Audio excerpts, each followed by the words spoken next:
vamos a empezar al revés de cómo se podría pensar primero con Brahms y luego con Beethoven. Yo creo que en esto realmente no hay tanto orden. Es más, habrán notado que van a ser dos obras de Brahms.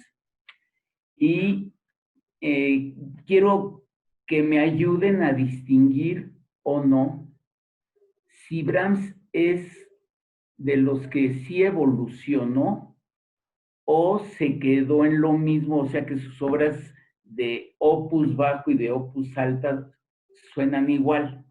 La verdad tengo la duda, ahorita lo quiero comprobar porque lo primero que vamos a oír, que les había yo dicho en una clase, que era una sonata, que mi papá era la que más apreciaba y que sí, nada que ver con las otras dos, porque tiene nada más tres sonatas para violín y piano Brahms, pero ya es en una época, en sus 50, ya más madurito.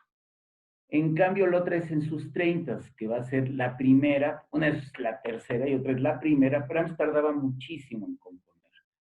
Era de años cada obra, a diferencia de un Rossini, ¿no? Que camino a la ópera hacia la obertura y así, ¿no? Brahms era, porque yo creo que era tan perfecto y tan, en ese aspecto, también una personalidad, digamos, medio ambigua, porque a pesar de esa seriedad, de esa casi poco humor, igual se habrán dado cuenta que compone muy bella música folclórica y les recuerdo que Brahms compuso y tocó por cuestiones de necesidad y porque le gustaba también, igual que Haydn, música popular.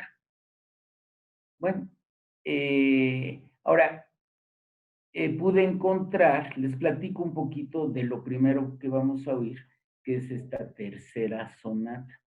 Entonces, yo la llegué a escuchar varias veces en mi casa y hablar muy entusiasmado a mi papá, pero a mí nunca me había gustado. Entonces, me di cuenta que la conozco como por ósmosis, cuando la empecé a escuchar, pero yo creo que hoy la voy a apreciar y que quede bien para mí, si lo logro, de una manera quizá más, eh, menos prejuiciada, digamos. Entonces, que es rico quitarse prejuicios. Entonces, la vamos a ver, además, miren con quién la vamos a ver, o sea, no puede ser mala, con David Oistrakh y con Sviatoslav Richter. Entonces, además tuve la buena suerte de encontrarla con estos intérpretes, que hoy vamos a tener puros intérpretes de primerísima, pero de primerísima. Miren, y ya muchos he platicado de ellos. Bueno, Oistrakh y Richter, quizá los dos más brillantes o de los, vamos a decir, de los primeros tres más reconocidos del siglo XX, sin duda. Y juntos, bueno. Ahora, esta sonata la compone Brahms, les decía yo, a los 53 años, es la opus 108, ya es un opus alto para Brahms. Y es la única que tiene cuatro movimientos. La uno y la 2 para violín y piano son en tres movimientos. Está dedicada ni más ni menos, he hablado mucho en la clase, y siempre que se habla de música, pues se tiene que hablar de él. Aunque no hay obra de él, ni grabación de él. Pero es un personaje muy importante en la música, que es Hans von Bülow. Fíjense, entre otras cosas, amigo primero muy, muy cercano de Wagner y de Nietzsche, el filósofo. Luego se peleaban todos entre ellos. Eh, eh, el primer esposo, bueno, fundador de la Filarmónica de Berlín, ni más ni menos. Eso sí era director, dicen que tremendo, tremendo, pero tremendamente bueno. Un hombre de pocas pulgas. Y fue a quien dejó Cosima, hija de Liszt, para irse con Wagner. Entonces, ese es von Bülow, a quien se lo dedica Beethoven, ¿Por qué? Porque era además mecenas del arte y un hombre, digo, esto ya también nos habla, estoy pensando en las fechas, pues ya está bastante viejo Brahms. Bueno, no tan viejo, tiene no, pues 53 años. Es que Brahms casi por un pelito llega al siglo XX, murió en 1897, que yo tenía un abuelo que había nacido en ese año, cuando muere Brahms. Se estrena, acuérdense que siempre Brahms, también igual que Haydn, tuvo un apego muy fuerte con Hungría, que básicamente era lo mismo, Austria y Hungría era el reino, y Hungría a diferencia de otros, porque acuérdense que el Imperio Habsburgo era enorme y tenía, y por eso quizás se derrumbó como se derrumbó, tenía demasiadas etnias, todos peleándose entre todos. Llegaba a parte de lo que hoy es Polonia, mucho de Yugoslavia, por ejemplo, Croacia y Bosnia, y Serbia era el enemigo, etc. Se estrena en Budapest, y ni más ni menos que tocó al piano el propio Brahms. El violinista se llamaba, un nombre muy húngaro, Geno Hubay. Bueno, eh, recordé movimiento por movimiento, les voy a hablar muy poco de cada uno, porque les digo que va a ser como retomarlo para mí. Y les digo, miren, ya desde el mero, y quizá por eso era un poquito mi prejuicio, ya el principio es demasiado, no diría brusco, la palabra exacta sería, y así lo sentía yo como de niño, como regañón. Ya luego es la autoridad de Brahms, pero y, y esa, ¿cómo les diré? En su música, Brahms para mí nos demuestra que está seguro de que lo que está haciendo está bien hecho. Y eso se oye en la música. Como que sí, es un atributo que no vamos a encontrar en Brahms para nada. Humildad, como sinónimo de humilde, no de pobre. Eso no lo tenía Brahms. Bueno, el segundo movimiento es muy romántico, tan romántico, que también yo creo que por eso no sonaba casi popular, muy popular. Oigan, por ejemplo, cómo va subiendo el violín y acaba en octavas. Es como romantiquísimo, hasta casi kitsch, diría yo, casi demasiado cursi, pero nunca llega. Ahí está el secreto de una buena interpretación. Luego, fíjense que ahora que lo estaba oyendo el tercer movimiento, pensé que cuando hablo de Brahms pocas veces hablo del ritmo. Bueno, este es un movimiento nervioso rítmico y supongo, porque no lo oí completo y no recuerdo, que debe de tener un trío. Ya nos daremos cuenta. Y luego en el cuarto, allí sí, es lo autoritario, lo contundente. ¿Y saben qué? Como que con ese sentido de seguridad que finalmente es lo que da. Yo creo que es muy agradable. Entonces, y además, Oistria, de por sí, hasta su postura, su pose y todo es muy autoritario. Yo tuve la suerte de haberlo oído, es lo primero que recuerdo en un concierto muy niño, porque yo creo que no tenían dónde dejarnos mis papás o qué. Pero fue una experiencia maravillosa que lo primero que oí que me acuerdo de música clásica en un concierto, íbamos a recitales de piano de niños genios, ¿no? Bueno, pero me refiero ya a un concierto en serio. Lo autoritario aquí, lo bien tocado. Si hay una obra para mí autoritaria de Brahms, ya lo puse, no sé si ya, sí creo que sí ya lo di en la clase con computadora, el Scherzo de Brahms, que es para violín y piano. Es tan poderosa esa obra. ¿Por qué le dicen el Scherzo? Porque iba a ser una obra que iba a ser para cada uno de los cuatro movimientos, la iban a hacer para conmemorar y juntar dinero para la escultura de quién, creo que de Beethoven. Y entonces lo único que perduró fue el tercer movimiento, que era el Scherzo, para esa obra, digamos, de beneficencia que hizo Brahms, y es maravilloso, se los recomiendo así, Scherzo de Brahms, pónganlo en YouTube. Bueno, entonces vamos a escucharla con Sviatoslav Richter como acompañante, digamos.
Bueno, tocan que espantan de bien, qué maravilla. Obviamente, yo creo que no la había oído. En primer lugar, no sé si la oían, yo creo que no era esta la grabación que se oía en mi casa. Y por otro lado, sí es una sonata totalmente sui generis para mí, cuando menos.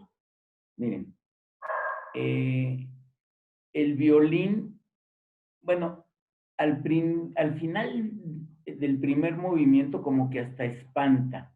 Hay algo como de temor ahí. Luego, claramente, no es una sonata, porque hay muchas sonatas que son iguales el violín y el piano. Aquí es claramente predominante el violín. Pero la diferencia de tener, como decía yo, un acompañante como Sviatosław Richter, ¿cómo no va a ser diferencia? Oyeron la perfección de sus ritmos, era una cosa bellísima.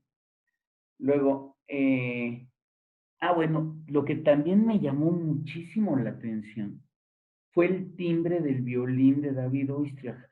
Les hacía yo así porque me sonaba tan grave que parecía cello, no sé si les pareció igual, y como que me sonaba a madera, algo que me pasa en conchilistas con Jacqueline Dupré, que suena como, es el sonido del propio instrumento.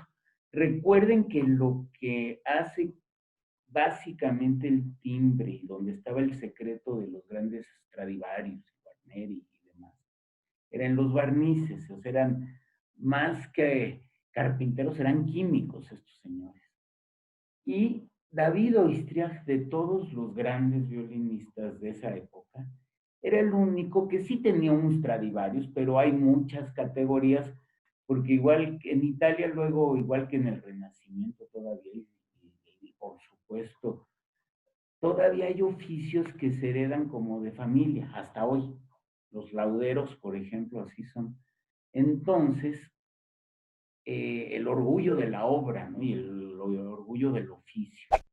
Entonces, así era esto de los violines, pero Oistrakh tenía un violín bastante regular, como dirían hoy, bastante dos, tres, no era la gran cosa, pero en sus manos cualquier violín era la gran cosa. Entonces, es y no es tan importante. Yo creo que era tan buen violinista que hacía sonar bien a cualquier violín, fantástico. Pero sí me pareció bellísimamente grave el sonido de hoy.